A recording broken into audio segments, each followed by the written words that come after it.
Jollof rice is a viral Nigerian food.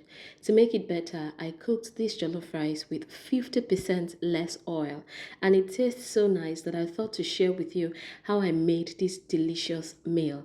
Firstly, I will prepare my jollof stew or jollof base with these ingredients. I'll proceed to blend fresh tomatoes, fresh bell peppers, red long pepper, scotch bonnet pepper, and onions. I'm using 2 tomatoes, 2 bell peppers, 2 scotch bonnet peppers, 2 onions, and 1 red long pepper.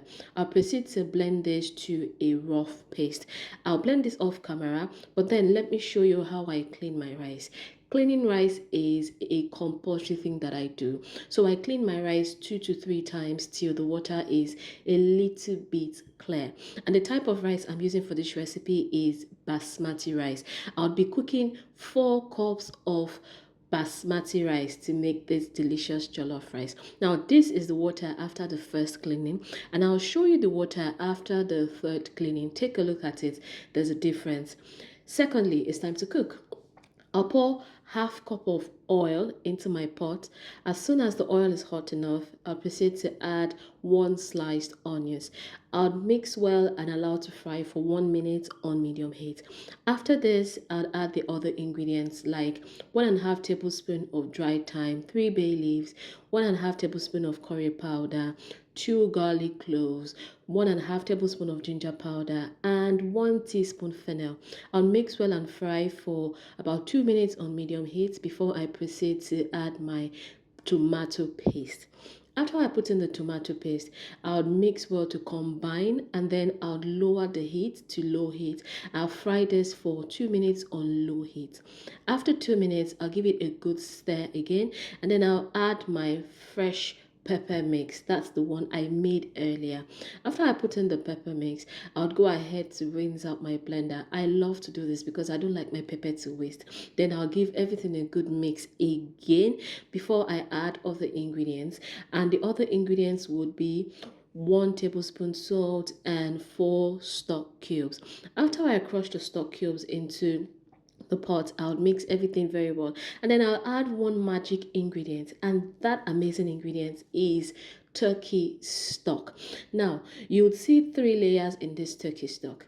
You see that layer down, yes, the one that looks very thick, that right here there is the turkey stock with all the ingredients used for cooking the turkey. Then the transparent part is the liquid, while the top, the yellow part, is the turkey oil. I cooked for about 10 minutes to allow everything to dissolve, but as you can see, the turkey stock is yet to be properly dissolved. So I'll cover the pot again and I'll continue to cook till I have the turkey stock properly dissolved in the jollof rice stew. This is after about 5 extra minutes, and the turkey stock now is properly dissolved. I can't see it again in the jollof base.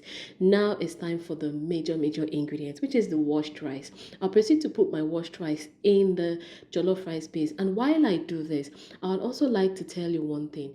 Here I post so many amazing Nigerian food recipes that I believe you will love. All you need to do is to come over and watch all that you can on this food blog. So after putting in the rice, I'll give it a good mix just to make sure that no ingredients is settled underneath.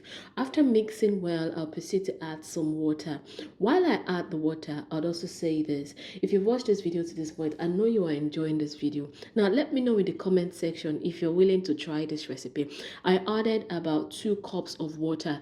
This jollof rice does not need a lot of water, and yes, it is going to be properly cooked. Sit back, relax, and you'll see the results much later.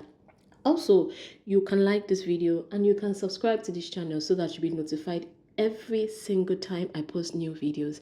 I'll cover the pot and cook on high heat this time for about 15 minutes. After 15 minutes, this is what it looks like. Now you would notice one thing here.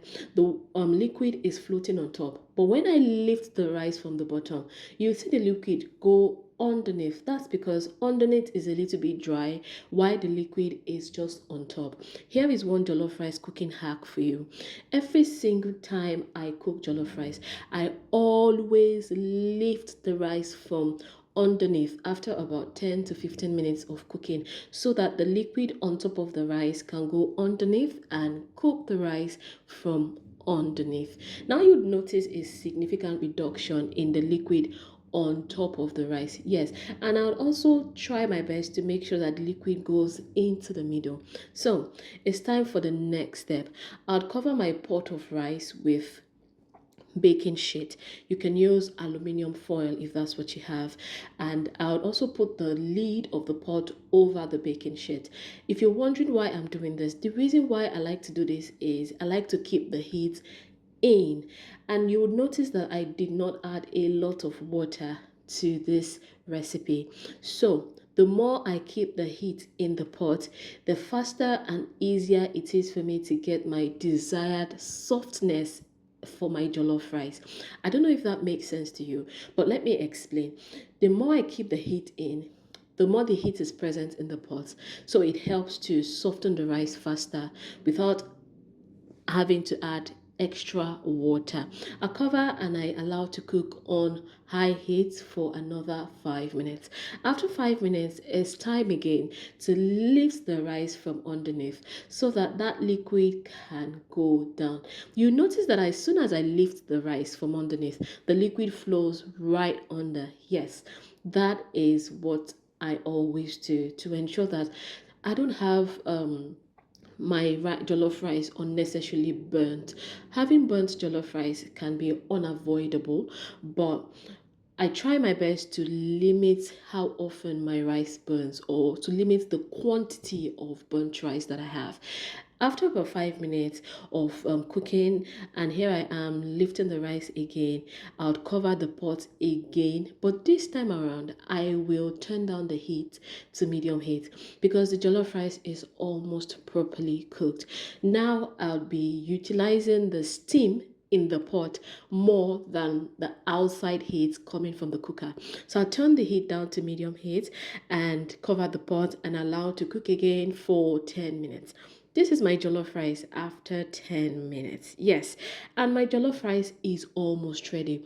You can see that the liquid has properly dried up. Yes, and I'm giving it a good mix and a good stir. And while I do this, it is nice for you to click on that subscribe button to subscribe to this channel. And if you'd like to be notified every single time I post new recipes, yeah, I'm here for you. All you need to do is click on the notification bell. So what I did is, after mixing it, I covered the pot, I turned the heat off, and then I just allowed the pot to sit for 15 minutes with no heat. Here is what happens. The steam or the heat of the rice cooks the rice thoroughly to achieve proper softness.